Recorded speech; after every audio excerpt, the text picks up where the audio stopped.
Hello, everybody. Welcome to a special edition of the CPL Newsroom. I'm Christian Jack. I am delighted this week to be joined by three outstanding young individuals and three massive faces, as you know, in our Canadian Premier League. Jamar Dixon is the man who lifted the trophy. That's right. He's the captain of Pacific FC, and he will be defending that trophy in the 2022 season. He's joined me alongside Jordan Wilson, who was with York United, a massive mainstay on the back line last year for York as well, and two-time champion Kwame Awuah, who was huge for Forge last year. Gentlemen, thank you so much for joining us. This is a celebration of Black History Month, and I can't wait to get into some of these great conversations that we're going to have with you. Jamar, let me start with you. We'll start with the champ. Great to see you. Hope your off-season's going well. When I say Black History Month to you, what does that mean? Well, thanks, KJ, for having me. It's much appreciated. That's first and foremost. But yeah, Black History Month is extremely special to me. Like I've said before in many other interviews, it's not only a month. Obviously, it's all of our lifestyle. This is a day-to-day. This is the whole year. This is our life. So it's just great that we could also just raise awareness and continue to help people understand what we deal with, what we go through, and just kind of see things from our point of view, and things of that sort. Obviously, there's been a lot of media that has been come through in the past with everything that's happened with the Black Lives Matter movement, but I don't think it's just that movement. I think it has to be something that is talked about on a regular. I think people need to understand and realize, us as young Black men deal with a lot of things that the norm isn't used to, and I think it's great that we can shed light on that matter, and especially use this month to do it. Yeah, it's a great point. Shedding light on it is really important. Telling stories, being there for each other as individuals, and hopefully people can get inspired by this. Kwame, same question to you. What does this month mean to you in terms of opportunities to talk, and also, as Jamar says, not just this month, but the entire year to kind of highlight these important issues? Yeah, I mean, first and foremost, thank you again for having all of us here. Thank you, boys, for being in collaboration with this important topic to get our messages out there. For me, Black History Month, like Jamar said, it is an everyday thing. It is being able to express yourself, giving people the perspective of what it is to be a Black person within society, within North America, within the world. And I think for the most part, we see Blackness in everything that we do. We see it in sports, we see it in media, we see it in music, we see it in a lot of things that we enjoy. So I think a lot of people forget that a lot of things revolve around the Black culture, and I think as athletes we're proponents of that, and we're trying to show it through our abilities and through our talents. And obviously there's different ways to do it, and like musicians, artists, and whatnot. But Black History Month in general, I feel like it is a time where everyone can dive in a little deeper to understand their friends that are Black, their family members that are Black, or even Black people understanding each other.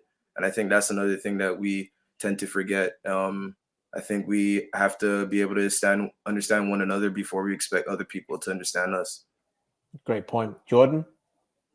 Yeah, thanks again, KJ, for just reaching out and getting us all together, getting the times sorted as well. But this month, like Jamar and Kwame said, is just an extra emphasis on what we already know as Black people, but what we want to share with everyone else as well. Sometimes the narrative is negative, or we focus a lot about the past with what has happened. But it's, for me, this month, there's an extra emphasis on making sure people know like our present and our future. So yeah, I think this month always kind of puts you in positions to have conversations a bit easier than you would outside. But as I said, like Jamar said and Kwame alluded to as well, it's we're Black 24/7, 365. So these conversations are always needed, and we need to have more of them for sure. But I think this month is an easier way to start those conversations off. Yeah, and I appreciate that, and I appreciate the honesty. We're going to get into some, real fun topics as a celebration over the next half an hour or so, an hour, and some difficult ones. And I'm open to those conversations, by the way, and so is our listeners. And I thank all three of you for doing this. When I, talked to you about this, I was like, should we do it in March or April? For me, any month matter. It doesn't matter. It doesn't have to be now. But as you alluded to, Jordan, this is a good jumping off point, right? These conversations can happen anytime. I remember having a conversation in the middle of the summer a couple of years ago with Mark Anthony Kay, Jeremy Abibisi, people like that at MLS. That we, Richie Larea. It can never just be about February. But Jordan, is it a time for reflection? Do you think a little bit more during this month about your own journey, about your own family's journey, about what you are now being a proud Black player and a proud Black man here in Canada? Yeah, it's a huge time for reflection. I also try to take time to dive into stuff that I don't know. Even about our history. I know that when we spoke that I was like, what about like Canadian soccer and what about that history in terms of being Black? And I'm just gonna like segue into something as well. I was like just thinking back to like me being a kid and like how many Black players I saw like on the Canadian national team. And I remember my sister and I were watching soccer. I remember seeing like Charmaine Hooper at a time, who was a baller. I hope that we can get this video out there, because I remember her just scoring goals like with ease, but not having so many Black female players playing for Canada. And if you look at our national team now, it's more of a representation of the people who play soccer in their country. Even that, I feel like if you don't really highlight that, and if you don't point out that like Charmaine Hooper started in 1986 playing, and she was one of many, like one of a few, I would say, African Canadian players, Black players that were playing in the league, and that was just 35 years ago. So to see that progress, you can obviously see that like there were Canadians then in Canada playing, but there weren't many players like, I guess, on the main stage or playing for their country. So you can, if you really take that in, there's a bit of a disconnect. So I think this month and just looking back on that, it's just like reflecting, like, yeah, I was born in 91, and like 5 years before that, there was one, or not many, I think 2 Black female players playing for the national team. Yeah, great point. Jamar, I can see you nodding your head. You obviously made it to Canada. You got your caps for Canada. What was it like for you growing up in this country, looking at that Canadian national team? And obviously, I'm sure Randy Samuel and other people will come to mind, but not having many people playing for Canada who look like you, and now maybe how different it can be. Well, honestly, what's happening right now is immense for the country. I think, like Jordan said, I mean, it's just great to show the representation of Canada. We are built off immigration, right? So we are changing things. We're doing things in a different manner. Not saying the past was done the wrong way. It's just clearly there wasn't enough, or they weren't finding the Black talent that was around. But no, it's good points that Jordan has, for sure. One player that always stands out to me in their journey is Julian de Guzman, and his brother Jono. They had to get out of Canada, create their own pathway, and some of the stories that Julian has told me, it's crazy, the stuff he's had to deal with in Europe, and just because of the color of his skin. You would think it's just about the ability that you have and your skill level and things like that, but that's far from the reality, and I'm sure I can speak for all three of us here, because it's not only in Europe you face these things, but you also face these things in your own backyard. Just again back to the original point about seeing, not seeing as many Black faces growing up playing.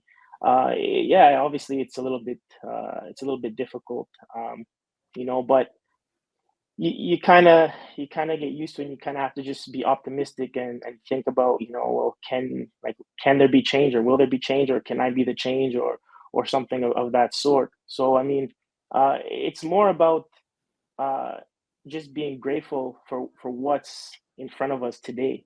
Those guys in the past are pioneers, right, of what we're trying to establish here, and what we're trying to show the world as well. So I think it's a great time, and I think especially with seeing the amount of different cultures on the national team, and Black players specifically, I think this is the most we've ever had by far. And to see the talent that we have and to see what we're doing and to see we're about to go to the World Cup. I mean, that's pretty impressive. Finally taking a look in depth and seeing our ability, giving us an opportunity. And I mean, the numbers don't lie, right? So. Yeah, and I would imagine, I know, just think about so many people being inspired by them, right? The black kids of today in Canada, looking at them going, now I have mentors. Now, like, I can see these people look like me, and they're doing that. How big is that, Kwame, for the next generation? And how did that impact you as you grew up looking at mentors for you in the game? Yeah, I mean, growing up, I won't even lie to you guys. I mean, cable was very scarce. You weren't really, because I mean, the Canadian national team wasn't as known, so it wasn't really they weren't really showing games on TV, basic cable, what I had. So, like, obviously I knew about the Atiba Hutchinson, the Julian de Guzman, because Julian and his brother used to play in the Driftwood Spanish League growing up, and that's where I played growing up. And Atiba Hutchinson, his uncle was the coach of Brampton East, where my cousin played, Roy. So I knew about those guys, and I knew that those were like the pioneers. But I knew like them and Dwayne De Rosario were like the only core black players that were on the national team. Everybody else when you see a picture of the national team, you see them three, and then everybody else would be white. Look at the bench, everybody else would be white. Coaching staff, everyone else would be white. Personally, I never really wanted to watch unless those guys were playing, because I never really found where it's like I will never have the ability to meet those other guys, because where I grew up from, there was only black people, there was only multicultural, there wasn't a lot of white people. I mean, if you guys know Jane and Finch, that's where I grew up, so you weren't really seeing a lot of guys, no offense, but like a lot of white guys. So I wanted to see, okay, I want to see Atiba, because I know that one day I can actually see him, because I can see him in a place where there's a lot of black people, this and that. But as you grow up looking, you have the Richie Lareyes, Tajon, Daniil Henry, Manjrekar, James, even when like Jamar and those guys are there too as well. Like, you've seen things started to change, and you've seen them change courses, evening coaching staff, when they called in Octavio, and then they called in John Herdman, who's from the UK. So I mean, just bringing in different cultures ultimately has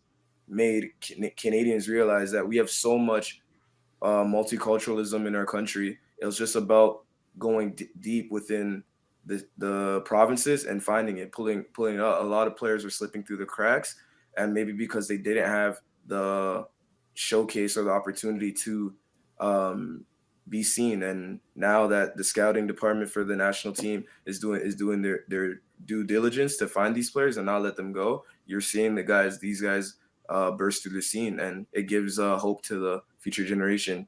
Yeah, it's a great point. Let me follow up, Kwame, if you don't mind, on that, because it's something I can't understand, and a lot of our viewers won't understand because we didn't live it. But maybe, what I love about talking to athletes and players like yourselves is your toughness, your journey, your mental resilience. You've all got it in common. You all needed it to get where you've got. What is that belief like when you see someone like de Guzman or Hutchinson playing that look like you? And why would that not be there prior to that? How much belief, how much fuel does that give you as a youngster, knowing that someone looks like you has actually done it and made it? I mean, like Jordan said, we don't want to dwell on the past. Obviously, it's Black History Month, and we want to dwell on the present and future. But in the past, all we knew was a black person in a situation with a lot of white people probably wouldn't have a voice, or probably wouldn't be able to shine as much if he was within his own people, or if it was more diverse. So how I looked at it was like, if Atiba Hutchinson and Julian de Guzman can be core parts of the Canadian national team and just based on talent, then they were doing something right. It was like, because usually we used to think, like, obviously through slavery and all that stuff, like, white people were trying to bring us down, but those guys were able to break through and show their talents and show people that they believe in Canada and believe in the future of Canada. So just looking at that, it's like, okay, these guys have made it through the toughest times. So if I just keep working hard and have the resilience that they have, because what it seemed to the naked eye is like these guys have the most resilience to be able to do what they're doing in a group that's predominantly white people. So it was like, okay, maybe then we can make it too, and then just work hard, and as we see, the results are there. Just to piggyback on Atiba, since we're we're on him right now. He played in Denmark for 4 years for the biggest club there, Copenhagen. And I was there for 5 years in the second best league. But I remember getting there and basically I'm sticking out like a sore thumb. Everyone's like a Scandinavian, like Viking or Caucasian, like I'm black from Canada. So it was just like a whole different mashup as well. Like I wasn't African or Caribbean, like I'm Canadian, but I'm black as well. And I remember how much validity I got by just saying Atiba Hutchinson is Canadian. He was like player of the year, I think 2009, 2010, and I was over there 2014, 2015. But the impact he made like throughout the league, and then going to PSV and then Besiktas after, having someone who did it before me, who looked just like me, was all the validity I needed to like play. Like I knew I was good. I knew that there were Jamars and that there were Kwames like in Canada that could play, but maybe it's just all the other stuff like getting over there that was difficult or getting seen. Like I knew where like we came from, like growing up here in Canada and the talent that is here, and just being black as well. Like I knew the skin that I was in, but it was just amazing to have something that was so tangible to grab and be like, Atiba killed this league. He was the best player for like 4 years, and he grew up 20 minutes down the road from me. And like no one ever could say, oh, well, like, no, they were just like, yeah, mad respect. Like I'm no Atiba, but just seeing the fact that what he did in the league at the time, yeah, that was enough for me to like, dig my heels in and get going. It's funny you say that because, Atiba, when I was in Sweden, same thing, because he was over in Sweden. The first club that I think he played for was a club called Oystersund. And I actually went there and they were like, oh, you're Canadian. Okay, like you're like Atiba, like right away. Like that's just what they assume. So it's crazy to hear your story, just because, Atiba's actually laid a crazy foundation for himself in Europe, and he has like massive respect. And I think we can relate to Atiba because we know that, he's obviously been someone who's dealt with a lot of other things. Maybe he doesn't speak about it, but that just comes with the territory, and especially in Europe, when you're taking people's positions, they don't get happy about those things, right? It's so competitive, and Atiba's done it on multiple levels, and it's incredible to see that he's still going, still winning championships and things like that. It goes back to Kwame's point. We used to see him when we were kids, right? And he's still doing it. He's still going through these things. Still powerful, trademark guy, captain of the national team. Like it's incredible. So guys like that, it gives players, black players, hope and belief for the future. And again, yeah, it's super role model for us for sure. That's remarkably powerful. I mean, this is what Black History Month is also about. No, I mean, celebrating people like that who are pioneers and make a difference in people's lives. And I mean, Atiba Hutchinson's touched so many, but Kwame, when you can hear those words from Jordan and Jamar, like that's just goes to show you what a difference that he made without even knowing it on their careers, and inspiring, still young players across the country and in Turkey and around the world already right now. I wanted to ask you guys about your history within your own families. Like when did you dig deep into that? Where you came from? How does that fuel you today? Jordan, I think your dad's from where I was born in Birmingham, right? He's a Birmingham boy. Yeah. Like how much does that fuel you? How much of those discussions did you have when you were younger? And how big of a mentor was that? Was he on your career? Oh, it's huge. I always talk to my dad, or kind of like look at him in awe right now, because for him, he grew up in a time in the 60s and 70s in England where he loved football, but like there was not a single black person that he could like look up to that was playing professionally, Like now you look at the Premier League, so multicultural. Probably every nation is represented. But when he was growing up and he was being a boy in 60s and 70s, like that just wasn't the case, Like parents were like, especially with Caribbean backgrounds, because my grandparents are Jamaican, but my dad was grew up in England, and they were like, find work, like make sure you grow up to be a man to like provide for your family. It wasn't like go play pro, like that wasn't an option. So yeah, I think in terms of reflecting for this month, I've been reflecting on my parents' journeys. Both of them are immigrants. My mom came here when she was a teenager. My dad came here in his early 20s. And he had such a passion for football, for soccer. but never really pushed that on me or my brother or my sister. We just wanted to play it. We just wanted to be the best we could at it. I wanted to go as far as I could with that. I remember saying when I was like 8, like, I'm gonna play pro, and by no means was I a star or a stud on my team. Like, I was decent. Like, I could clap a man and tackle or whatever, do the basic stuff. But I was never I was never the kid, you know what I mean? But I just had the passion and desire. This guy's acting like he still doesn't do that, Come on, man. Oh man, but yeah, like, it's crazy because a big part of me and Black History Month is just about the people before me. So the sacrifices like my parents made, and my dad basically having his dad not believing that he could play professionally or putting that time into him because that just wasn't what was seen. And then now it's crazy. Like, we go to games on the CPL, and he's talking to me like before and after the game and like watching it, and I was just like so much pride because like his son's playing, like his name's like his last name's on the back of her jersey, but it's not him. You know what I mean? So it's like we're getting to the point, and if God blesses me with a son, it'll be at the point where maybe hopefully if he chooses to play football or she, that football is like growing so much that you can maybe have a long career in the game, or there's different opportunities within it. So yeah, it's just a beautiful thing, a beautiful progression. But I just want to really thank my parents for like how they raised me, and they just showed me like anything's possible, and they kept me grounded and let me do other things as well. Like, school is a huge thing; it was really important.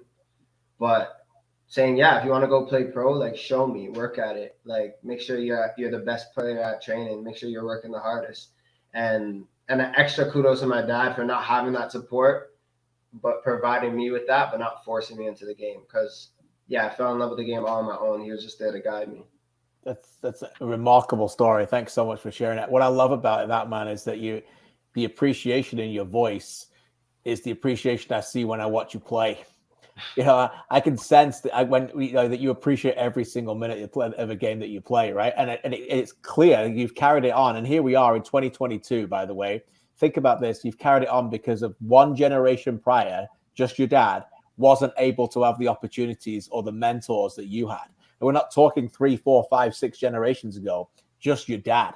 And how that has inspired you. This is where we are in 2022. We've come a long way, still a ton of way to go as well, Kwame. But what does that say? That this generation still right now is, we're talking about parents who didn't get the opportunities that you're getting now. It's remarkable. Yeah, I mean, my parents immigrated here when my dad was in his early 20s. He moved here by himself first with my uncle. And my dad went to school at Seneca at York University and working. He used to tell me, he tells me all this stuff. So I know a lot about my family history. Every time he has opportunity to be like, yo, if I'm complaining about something, he's like, I used to ride my bike from here to Timbuktu. This is it. I'm like, man, I'm not really trying to hear. But honestly, like, I understand his work ethic. He had to work in order to bring my mom over to Canada. And then when he brought my mom over to Canada, I'm the second oldest in the family. I have 2 younger siblings and an older sister. But my dad was into football, but he never was a player. He never really cared to play. He was always about schoolwork. But he never, like Jordan said, like, my parents never forced me into playing soccer. I registered myself to play in the Driftwood Spanish League because the community center was a hop, skip, and a jump away. And they needed a player. I'm like, you know what? Like, I'm here every week. I watch soccer, and like, I'm 4 years old, just running around. I'm like, okay, like, I'll play. And I came back, and I was good enough. And then the coach came knocking on my door. He's like, we need this guy to sign for our team. So that's how my soccer journey started. My parents had no idea. Till this day, I could probably count on one hand how many games my mom has been to, and that's surprising because my mom, she's like, honestly, I know when you have had a good game, and I know when you have had a bad game because I wear my emotions on my sleeve. So if I come home and I'm upset growing up, she would just like, you know what, here, have food, this, that, like, won't talk about the game, no, nothing. And then if I had a good game, she, like, it's a whole different story, right? So, I mean, they sacrificed. My mom used to work 2 jobs, used to drive me to practice whenever she could. Obviously, I have a lot of friends that were on the same teams as me in Sigma and club soccer that I used to catch rides with. I used to play on the provincial team. I used to take the bus, TTC. Like, that was a dedication that I had just because, like, I was never the best player on my team, but I always knew that in order to play with the best, I had to work as hard as they did. So that just always kept me motivated. Like, and I never wanted to join a team or be on a team where I was the best player, or else I felt like my development would have stopped. So growing up, like Jordan too, like I told my parents I'm gonna be a soccer player. They're like, oh yeah, but you need a plan B. Like, what if soccer doesn't work? I'm like, nah, plan B is to make plan A work. And I told them all through my my career. Yeah. So a funny story is like, well, I remember one time in college, I was like, man, I don't even know if I want to play soccer anymore. Hard time after my second year. We didn't make the NCAA tournament for the first time in like 25 years. Coach hassling. I'm like, nah, man, I can't do this no more. I'm tired. Like, my mom was like, nope, you've gone too far for you to quit now. And I'm like, damn, I can't hang up the boots by force. Like, that's crazy. Usually the support, but that's how much belief they had in me. They've seen how much I've worked, how much energy and time I've spent into putting into the game. And honestly, like without them, without their work ethic, without seeing my mom coming back home from long nights, my dad waking up early in the morning to go to work, I would never, I have nothing to complain about. Right. So every time I'm about to go, I'm tired and I'm about to go, I have to go work out. I'm like, you know what? Let me just get this over with, because things can be a lot harder. You can be paying a mortgage. You can be working 15 hours shift and then come back home and the youngest sibling didn't do the dishes or didn't do it, but you don't have energy to yell at them. So you're doing it yourself. You know what I mean? So I see all of that. So I really appreciate my parents from the bottom of my heart. So yeah, they've done a lot for me, and hopefully I can continue my career and they can reap the benefits of it as well. Yeah, very, very well said. For our viewers who don't know, Kwame, I know those of us here do. Where is your background? You said your parents came over. Oh yeah, my parents came from Ghana. Yeah, so if you know the 2010 World Cup, that kind of broke their hearts. That's a routine. Yeah, after that, they went into the hole, man. It's so sad. It's crazy how one thing can change that dynasty of one team, one country. Wow. Luis Suarez forever, the handball. Yeah, man. Yeah, we don't talk about it. Yeah. Hey, it was sad for all. Honestly, it's Black History Month, and I think it was sad for all Black people because, it was very sad. But we still had an opportunity to win. So I couldn't even be upset because we still had an opportunity to score the penalty and then win in penalty shots as well. But it's demoralizing 100%. I understand. Now that I'm a professional, I can understand how those guys felt going into the penalty shootout.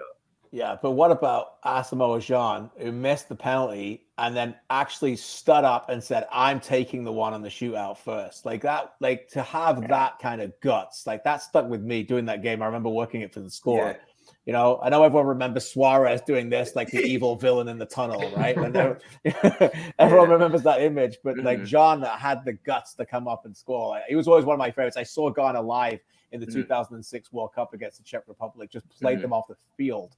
It was an awesome day that day when I went to that game in Cologne. Wow. Amazing stories. And one day I know that I know an African team will go further than that. It's going to happen, man. It's going to happen, no doubt.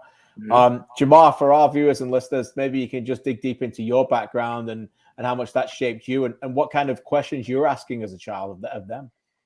I mean, my parents have Caribbean parents. My dad's from Jamaica. He came over when he was 16, 17. My mom's from Barbados, and she came over, I think she was about 4 years old, back and forth. So, they're honestly like, it's similar to both these guys' stories here. You know, we come from a hardworking background. You know, that's what our grandparents, taught our parents. You know, that's what it is, in this world. You want to create a future for your children, and that's something that's been instilled in our culture, right?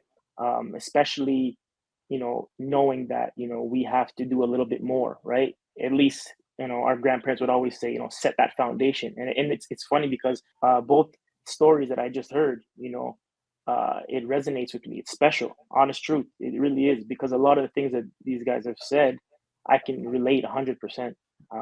In terms of my parents, when it came to me playing soccer, never was pushed, never was was anything like that, but it was on me. My dad, he played. He was a lefty striker. Came to Canada, and he had opportunity to train with provincial teams, national teams, and he said no, because there was no Black people. So just simple things like that, where you have an opportunity and a chance.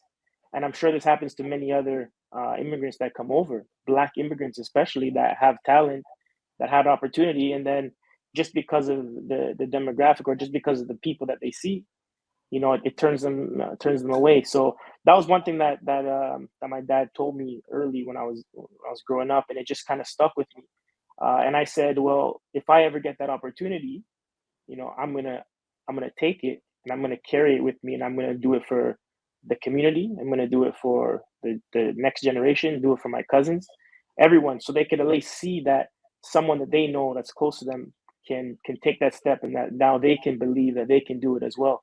And again, same with the last two stories. I mean, I think you guys as well understand that point. I think people look at you guys the same way. If these guys didn't take that step to make it to the next level, I mean, just how we've grown up, our cousins and just family, by us taking that step, they believe that they can do it. They're part of that journey. When you win a championship or win any big games, your true community comes out and they'll support you for that. So that's something that was massive for me growing up with my parents. They told me all the time, just stay focused on what you want to do. Obviously everything was school. That was the biggest thing. Like, you don't do your homework, you can catch it, so you have to stay focused on that. And if you don't do your schoolwork, you're not playing no ball. So it's like it's simple. They ask you, have you done your homework? You're like, yeah, I finished. And you're doing your homework the next morning, like right before class, things like that, just because you want to go outside and play. But those were just some of the things that were instilled in us. And I think, going forward in my career, when I started when I went to school first at St. FX University, that's just because of an opportunity. I had a chance to go out there. At that point in my life, I was done with high school. I was chilling with my boys, and that was the first time where I didn't have a plan, right? I wasn't steady, consistently doing my training. I was kind of in limbo. And at that point, I was like, wow, there's a lot. I saw a lot of things that I shouldn't have seen at these young ages, and it made me realize football is the ticket for me at this point in time, So my parents would always say, stay focused in this, stay out of trouble, keep yourself active, keep yourself busy. I know you guys, it's been the same thing you hear, because it's so easy to get steered in the wrong direction when there's no other pathways for young Black kids, right? So that being said, I mean, for me, the biggest thing is just every opportunity that I've gotten, it's not just for myself at all. I'm just being used to do what's needed. It's more for who's watching and for the future. And these are things that I need to explain and instill in my daughter, so she can grow up and be, a smart Black individual and go through life understanding and knowing what she's going to have to deal with, right? But if I don't set that pathway, if I don't show it, if I don't do it, I mean, it doesn't work. You always got to pay it forward, right? So my parents, my biggest fans, love them to death, because they sacrifice everything to get me here. So now that I can, be in a better position to now help my family out. So without them, I mean, I'm not here, right? So it's a major blessing to have them by my side. That's fantastic. Well said. You mentioned being a parent, Jamar. If I can turn it just back to you a little bit, when you talk about your daughter, what kind of things are you talking about there, where you go and prepare her, whether it's be, the glory of being, a Black Canadian, and there's so many great things about that, or the difficult things where unfortunately she's going to have to put up with some things that other people don't have to put up with? Yeah, I mean, she's turning 2 next week, and I talk to her like she's grown, So she's got to hear these things, right? So I explain these things to her even now, so she gets used to it. So it's going to be repetitive, but she's going to get used to it. But I think Black women in society, they're actually some of the most powerful women. The amount of stuff that they deal with and go through, people don't realize that. People have no idea how powerful and strong Black women are. So it's us as Black men, we have to also like help and show and try to assist in any way we can, because obviously in the work world things have changed. But if I could talk to my mom about her stories, I'm sure I could talk to Jordan and Kwame's mom about their stories, and it's going to be similar, right? It's always difficult, and it's even harder, right? So I mean, for myself, I don't want to tell my daughter just the negative things. I want her to believe that she's coming into a world where she can actually do whatever she wants to do. And obviously, with my backing, I will help, and I'll try to open up as much doors as I can. But I just want her to have the understanding of what it is to be a Black woman and know her culture, know who she is. Don't want like no confusion. She has to understand just the reality of life and what it is, and how things are set. And that's what I'm gonna have to do. But also, there's definitely a lot of positive things as well. Like you said, I think we're in a better place for culture in this country. Let's just stay positive, and hopefully it continues on the right path. And that's why we're doing things like this, right? To empower, and just to show people that there's another side to things, not only what they assume. Yeah, a lot of work to be done. You guys know that more than I'll ever know. But it does feel like a little bit more of those things are progressing, certainly better than they were two or 3 years ago. That's just my own opinion, but you guys live it every day. It's not about me. Kwame, you've been involved in this. You were involved, as was Jamar. Jordan, you're a little bit newer to the league, but the Black Lives Matter thing at the Canadian Premier League, and we saw what Major League Soccer did when the MLS is back tournament, and how powerful that was to kick off with all the players there. And when you're in those moments and you're coming together as a group of incredible men who just happen to have this thing that you guys have in common in terms of how you look, what's on your mind in those moments when you're raising awareness? What's going through your head in those moments to ensure that positivity comes out of it? Are you fueled by negativity? Is it positive? I'd love to know what you're thinking in those times. I think it can go both ways. I mean, obviously the Black Lives Matter movement was sparked by the situation that happened in Minneapolis, right? The Aubrey, the guy that got choked out by the police officer. So we did something positive that was sparked by something negative. Going into that, obviously, that ceremony we held, locked arms around the field in 2020 at the Island Games. In my head, what was thinking is like, these are guys that on the field we might be beefing, we might be talking smack, it's competition, like, you know what I mean? But off the field, like, this shows real character. This shows the character of man. Like, I can count on these guys in the face of adversity. I can count on the street if I see these guys. Like, if I see them in trouble, like, I can come to their aid. They come to my aid. So I think that was an important thing. And just seeing the multiculturalism of the league as well. Like, a lot of people would think the Ontario teams have the most multicultural people, but then you looked at the other teams, like, oh, there's a couple of Black people here, there's a couple of Black people here. So like, it's not just certain sections of Canada that is just multicultural. It's it goes across the whole nation.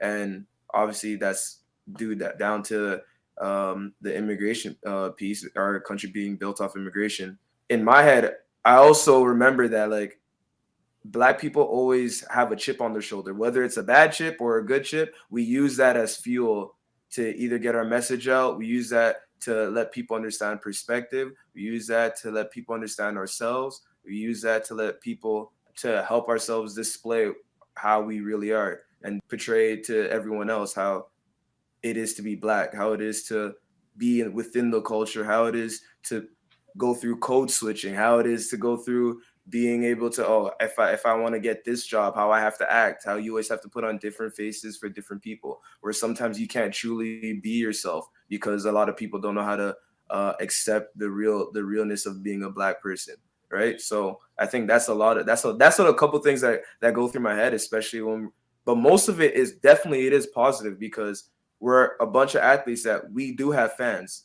Collectively, probably have millions of followers on social media, and our reach is endless. We have people that are in higher places that we can communicate to, that can help us broadcast our views and our opinions. So I think us doing that, it brought shunned a bigger light on the Canadian Premier League, and it brought a bigger perspective where it's like, yeah, we all might be competitors, gladiators on the field, this and that, but when it comes to something as serious as Black Lives Matters or whatever other situation might be going on, the Every Child Matters with the Aboriginal people in Manitoba, I think that says a lot. That shows people that, okay, we're not just athletes. We're actually men, and we're real people. We're human beings, and we care about every situation that's going on. And I know it's Black History Month, but yeah, I want people to understand us and how we feel. But like I said, we have to be able to do it the other way as well. We have to be able to understand other people. It has to be reciprocated. Yeah, well said, Jordan. Listening to Kwame there, what are some of your thoughts? And I know you're far from ending your professional career. You're still really young, but as you start to get into your 30s, does that start to fuel you a little bit more in terms of what you can do away from the pitch that can help the next generation of Black players on it? You think about what MLS is doing, and I've spoken quite a lot to my friend Justin Morrow about the Black Players Coalition over in MLS and what they're doing over there right now. Is that something that enters your head at the moment, or is it a bit too soon for you? 100%. It enters my head just because I'm a accumulation of all the Black people that poured into my life. Like I paid homage to my parents, who are the two probably biggest advocates of that. But there are so many people that poured into me, and it just feels like a disservice not to do the same the other way around. So I think hitting 30 this year, and I just want to shout you out, KJ, for saying I have many more years and not calling me old. Anything plus 30 is like you're good. Anything plus 30 is like guys think your knees are jello. We got a 32-year-old. We got a 32-year-old champion here lifting shields. We got a Tiba about to be 39 going to the World Cup. So exactly, man. But no, all jokes aside, that's what it's about. I look at even younger Black players on our team. I'll say a name like Isaiah Johnson. I look at him and I see me just 12 years younger. You know what I mean? So there's maybe I treat him a bit like an older brother. Like I'm a bit harsher or hard on him sometimes because I know how difficult things could be. So I hold him to a higher standard. And it's almost like I'm talking to my younger self. I love all my teammates, white, yellow, purple, whatever. But there's just a special onus I have, or a special connection I have with people who share the same skin that I'm in. Funny story, being December 5th, 2021, seeing Jamar Dixon lift the trophy, I was envious. I was like, oh, I want, yeah. Obviously, Kwame's vexed, right? But I'm watching the game, and I'm happy, and I message him. You can attest to this, and I'm happy for the fact that I don't know him personally, but I know that our struggle is similar, and I could be happy for him to have a feat, to have a moment. I'm still gonna tackle him next year or 2022. Right? I'm still gonna go and battle. We're gonna roll this back. We're gonna roll this back when you get the red card. We will. No, but I'm happy. I'm happy for the culture. I'm happy that we share the same skin. I'm happy that he's doing the most. I'm happy that he won. You know what I mean? Because it just works the same way. It's the same with Kwame for them winning. Obviously, I want to be at the top, but it's like, how many people can I bring? How many people can I make their life better or so into? And that's just what I feel being in the skin that I'm in. So many people have done it for me, and it's just my due diligence to do it again for a younger generation. I also just want to commend Jamar on, I guess, live television or on this show, just saying that with you and your daughter, when you're speaking about her, I just think it's amazing, because I think Black dads, we've always been dope. Black women, Black mothers, we've always been dope. But I think now we're highlighting it a bit more.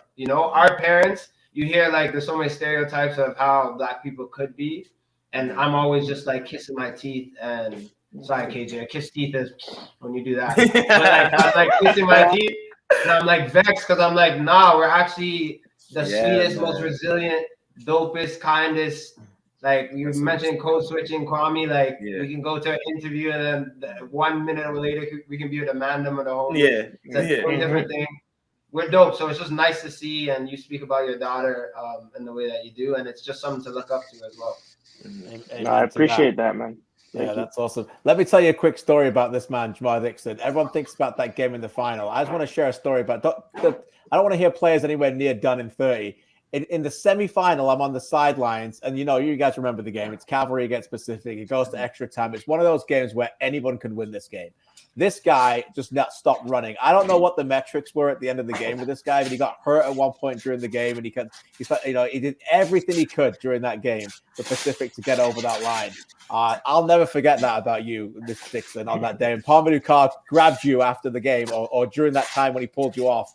And there was this massive embrace of appreciation because it looked like you ran until you couldn't stop running that day. And I bring that story up because everyone talks about your embrace with Pa in the final. I remember that one as well, of utter appreciation.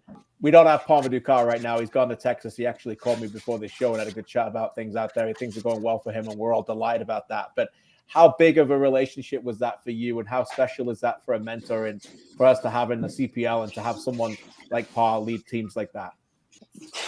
It's honestly words can't really describe it. It's interesting. I think Pa was also more of like a big brother to all the black players in the league. I used to see, the first, what was it, the Island Games. I mean, we were in that hotel, and I thought Pa like knew everybody. But really he was like, no, like I'm just introducing myself to everyone, like I get these guys, you know what I mean? I actually want to get to know these players, because if he doesn't do that, like which other coach is going to do that?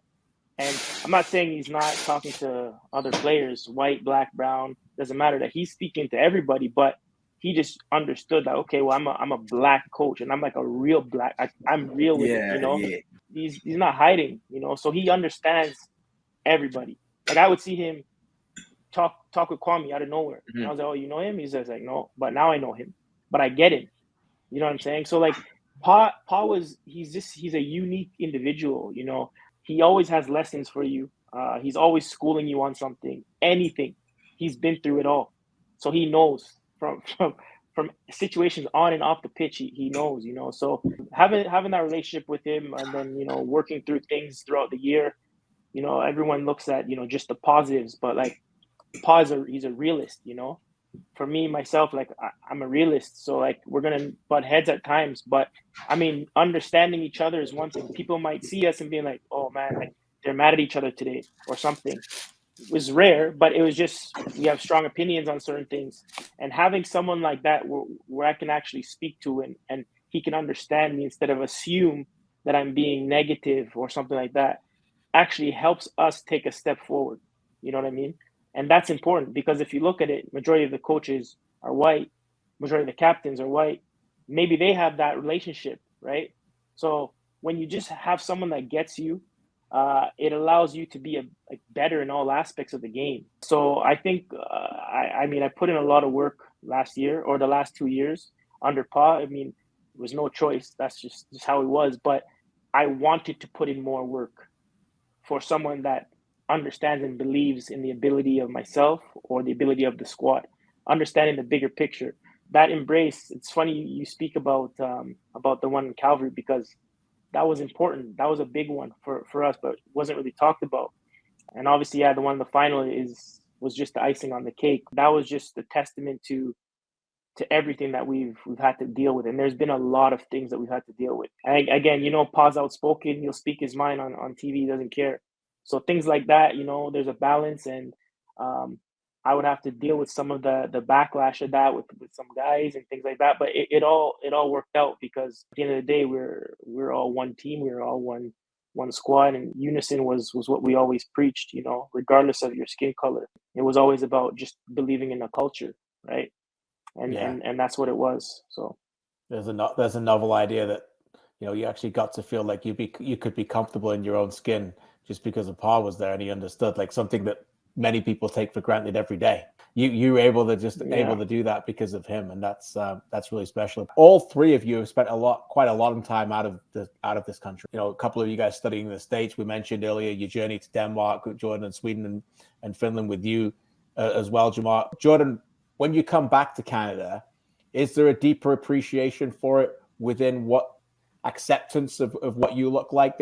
What can we do better in this country? How's it different to where you've been? Are you, I'm not necessarily framed, but are you more of a way in terms of looking at yourself now, labeled by other people because of where you've been? Do you see the world a little bit differently in terms of that? Do you know what I'm getting at? I do. I definitely see the world differently, especially from my time in Denmark. And I think I'm just so fortunate to have grown up here, because if I look at my grade 5 class, like I knew the difference between like a Sikh or a Hindu or who was Korean and Chinese. And I didn't group that as, oh, they're Asian. Like even at a young age, I guess in grade 5, you're like 11 or I think so, around that. Yep. At a young age, you're just already developing an appreciation. You're noticing differences, but you're developing an appreciation. Jamaicans and Trinis aren't the same. They're similar, but they aren't the same. Ghanaians and Nigerians, my Ghana boy, my Black Star over there, they're not the same. They're similar, but they're not the same. So I think what I'm trying to get at with that point is that when I would come home, I was a Black Canadian, and I would say that my parents are Jamaican and my dad's from England and most of my family's Jamaican. And I would dive deeper into who I was. But when I was over there, I was Black. You know what I mean? Like I'm still Black 24/7, all day, every day, Black till I die.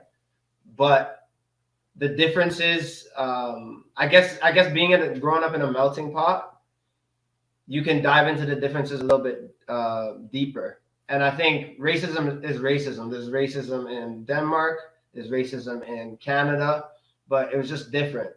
And yeah, I think for me, I always knew that this was home. This was the country that raised me, and specifically like Mississauga. This is like the city that raised me. So I always wanted to come back, and if anyone was going to get the best of me, it was going to be like this place. But in terms of racism, I think that if I want to like fix or change or help, I definitely want to change and help in this area. What about you, Kwame?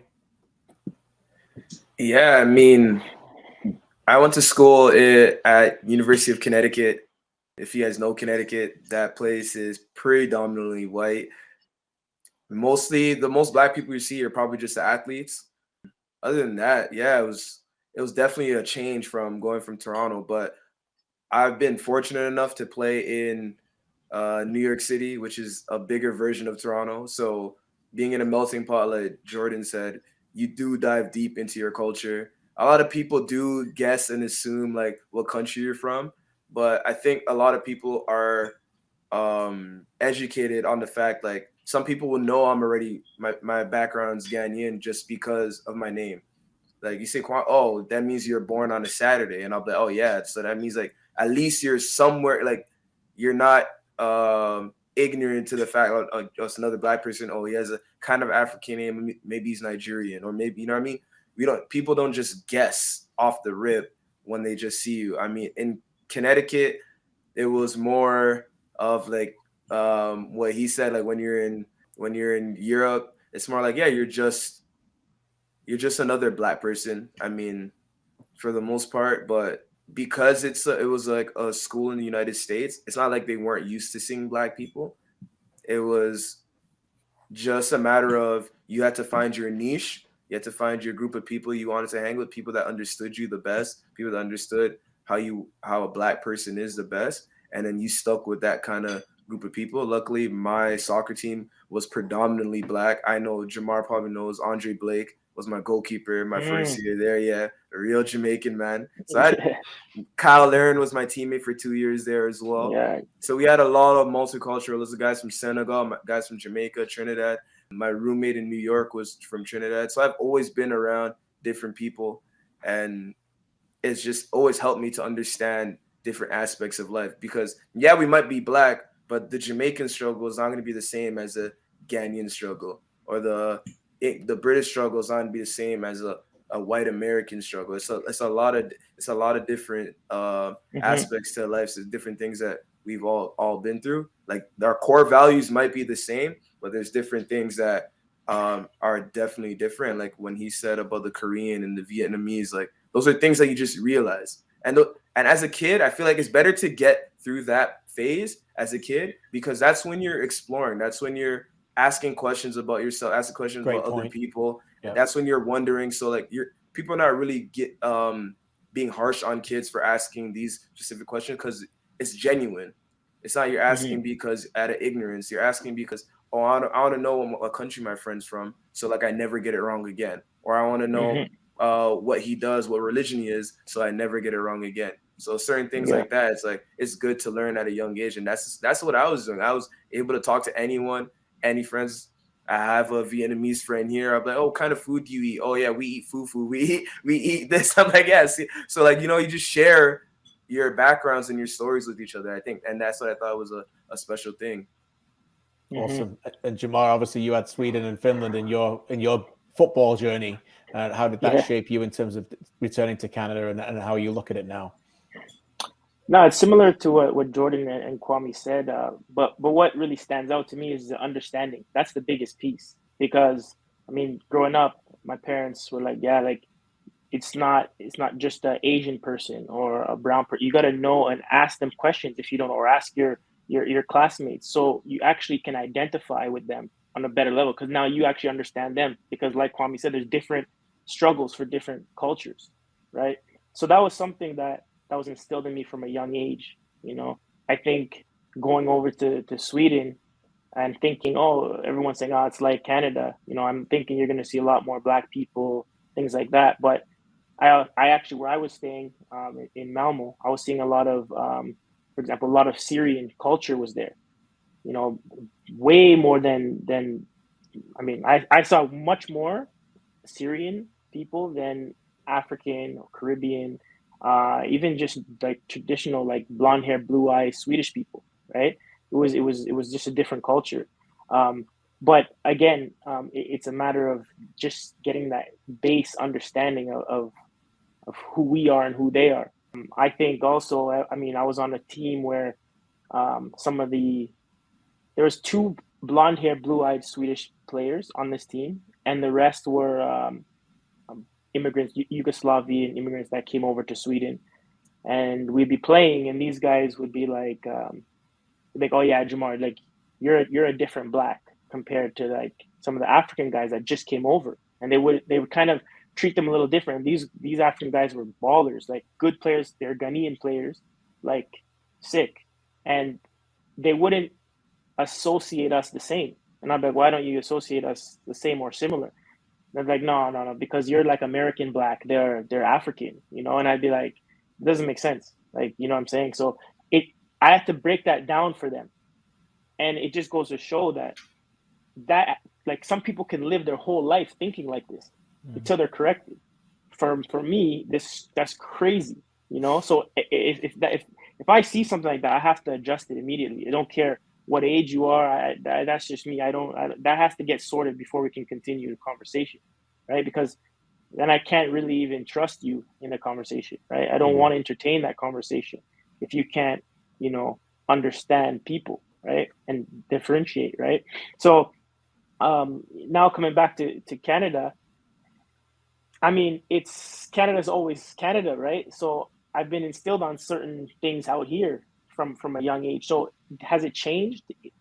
I can speak about the league. I mean, what I'm most happy about is how there's a lot of not just Black, but there's a lot of culture in the league right now. I think there's I don't know, half the players I would say is maybe more than that, Black players, right?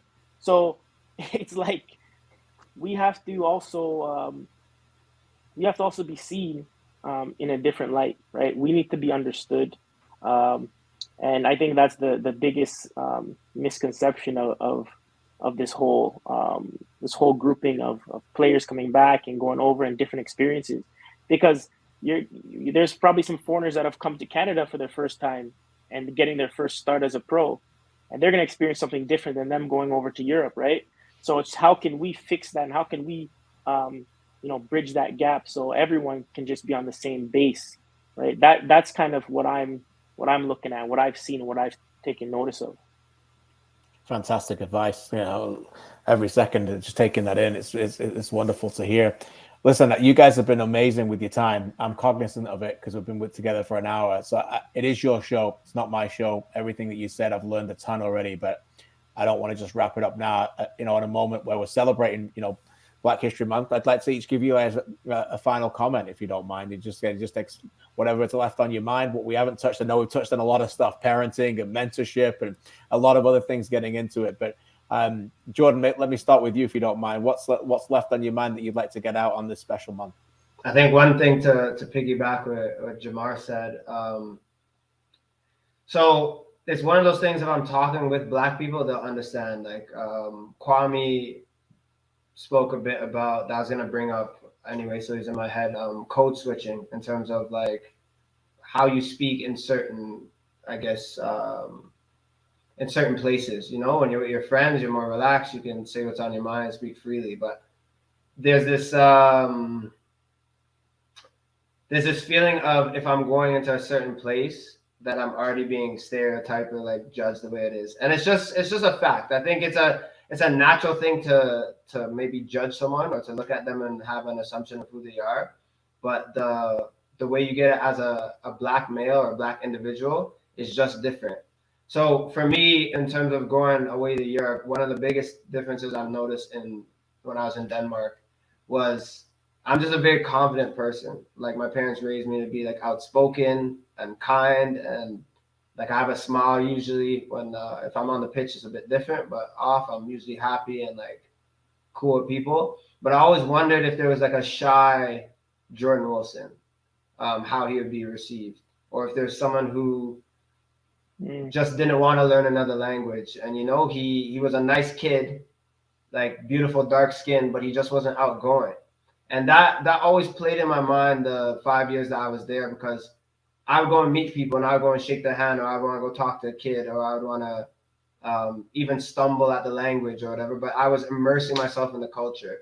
So I could see a light switch going off in people's head and saying, oh, well, like, no, he's good. So there's like, I almost want to say there's the stage of me being Black and then me being Jordan. And you knock it off. I see the switch in the head, like, oh, well, that's Jordan. Like, he's kind, he's funny. But at first, I was just Black when you're looking at me. So I just kind of want to, that's something that I hope we change. Something that we get better at is that, and even Black History Month, I guess that's my goal for this year. I just made it right now during the show, is that I shouldn't really have to change your mind. You should have to change your expectations, or really keep your bias in check. Like, why would I have to have a hoodie off when I go into a certain place, but a white guy, you don't really think different? It's these biases we have to check at all times. And I don't want to make this a pity party, but these are just facts. And I think about the trajectory of my career and playing in Denmark, and it would have been different if I was a shy kid. But if I was white, it would have been the same. And that's a fact. So, as I said, I'm really trying to focus on being home, and obviously I'd love racism to die all over, and not just for Black people, just like in general. I'd love for there to be love and people not to have bias and have discrimination. But with the skin I'm in and the experiences I've had, I'm focusing on people that have had similar experiences, and then kids along the way, or people that are younger than me, and I can identify with that. So I think I'm just putting this out there just to say that, yes, I am a Black man, and yes, I'll always be a Black man, but I shouldn't have to smile, take my hoodie off, be extra outgoing for you to be like, oh, this is Jordan. Yeah. Thanks so much for sharing that. The courage you found in your words there was remarkable, my man. This is no pity party, okay? This is a moment for you to speak your mind and your truth, and always. We love you for who you are. And there's lots of people who are going to be watching this, hopefully within this league for years to come, and they're going to look at that and go, I'm going to learn from that, and I'm going to be able to do, that, whether you're white, whether you're Black, following you, whatever it is. So thanks for that. I really, really do appreciate it. Kwame, What are you thinking right now? What do you want to say? And I know some people in our chat here who work with us want to know where you got that hoodie. So maybe you can share that with us as well. Obviously, going through the whole turmoil that was going throughout the United States, one of my close friends, her name's Claudia Tavares. She has her own clothing line, and she made this limited edition hoodie. It's just a normal print, but I don't know. For some reason, I've gotten a great reception on it. I mean, it just gets straight to the point because it doesn't say don't be racist to Black people. It doesn't say don't be racist to. It says just don't be racist at all. And like, thank you. So it's a polite way of getting straight to the point when we can say it in a lot of different ways. But like Jordan said, like I think as a Black person, we have to look at, like I said, I've been talking about perspective, and I haven't mentioned, but we have to showcase ourselves in a different light. We have to showcase ourselves in a brighter light. We have to, and I always say it starts with us first. So I talk about the Black community. We have to be able to showcase one another, put one another up. I mean, when we're with our homeboys, yeah, we're banter, we talk smack, like you know how they know what I'm talking about. Like, yeah, we put each other down, but to us that's jokes. But if we do it in a public setting, people around us might see it as, oh, these guys are talking bad to each other. They probably don't like each other. I mean, but just the understanding of who you're with, where you are, it makes it a lot easier for every party involved. I'm not saying we should code switch or like obviously that does happen. Like he said, like there's places where I have to be more outgoing. I have to be smiling. I have to be smiling all the time. And or if I'm not smiling, everybody's like, yo, what's wrong with Kwame? Why is he upset? It's like, no, you can't just walk around with all 32 showing at 24/7. Like sometimes people just want to mind their business. Sometimes people just want to hang out and chill. Sometimes people, and then I think the biggest thing that changed for me was like when I have a lot of I went to a school that's predominantly white, a high school as well, Dante Alighieri, and me and Richie Larea went to the same high school, a couple other guys, and it was predominantly Portuguese and Italian, but because we played soccer, they didn't view us as a regular Black person, but we always felt that like when we were hanging out with Black people, we brought out our true selves. But then when we were hanging out with our Portuguese, Italian friends, like we had to hold back kind of how we were because they wouldn't understand. But like Jordan said, like, why don't they fix their expectations? Why don't they try to understand? Why don't they ask us questions? And I'm here saying like, there's some people in general that just want to be understood. Before you make an assumption, ask the question. Not obviously some, and if you're gonna ask the question, don't ask it out of ignorance. Make sure you articulate yourself well so it doesn't seem like, in general, like I can ask Christian a question. He's like, yo, is this guy trying to like tell me off? Is he trying to tell me something? Or is he actually genuinely trying to learn something about me? Or is he genuinely trying to learn about the situation? And I have a lot of friends like that. I have a lot of friends that are from the hood that are scared to come out with me in downtown Toronto. You know how crazy that sounds to me? Because they think they won't be accepted. So in my head, it's like, wait, what? Like they're like, yeah, they probably won't like the way I dress. They probably won't like the way I talk. I'm like, but downtown Toronto's 25 minutes away. So I imagine from the north of America to the south, the disparity, or from like different in Africa, like the West Africa to East Africa, the disparity. But this is 20 minutes away. So location doesn't really matter. It's just in general, trying to understand one another, trying to have a conversation. Yeah, I'm not expecting someone to go into Jane and Finch and be like, guys, like, hey, what's up? Like, you know what I mean? But at the same time, there's people that you can ask questions to. Like if I have to be the moderator, the mediator in between for you guys to understand what's going on the other side, I'm glad to do that, to play that part. But like Jamar said, people go their whole lives without knowing anything, without knowing the struggle, without knowing the struggle of the black woman. And like, I didn't say kudos to Jamar because we need to put our Black women on a pedestal. We need to showcase them because they already start at ground zero.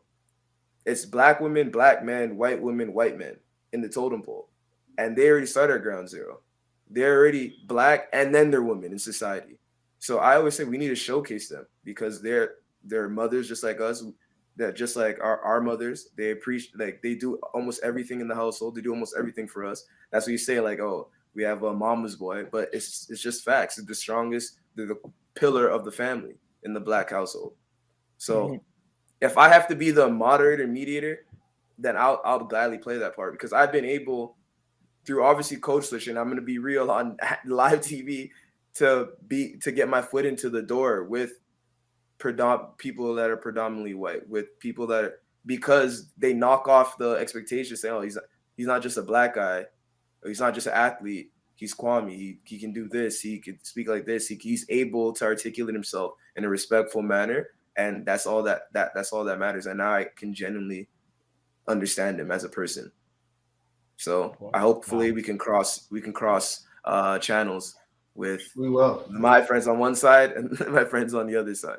We will, man. We will. We're all in it together. And anything, as I said to you guys off camera, and I'll say it again here for whatever it's worth. It doesn't.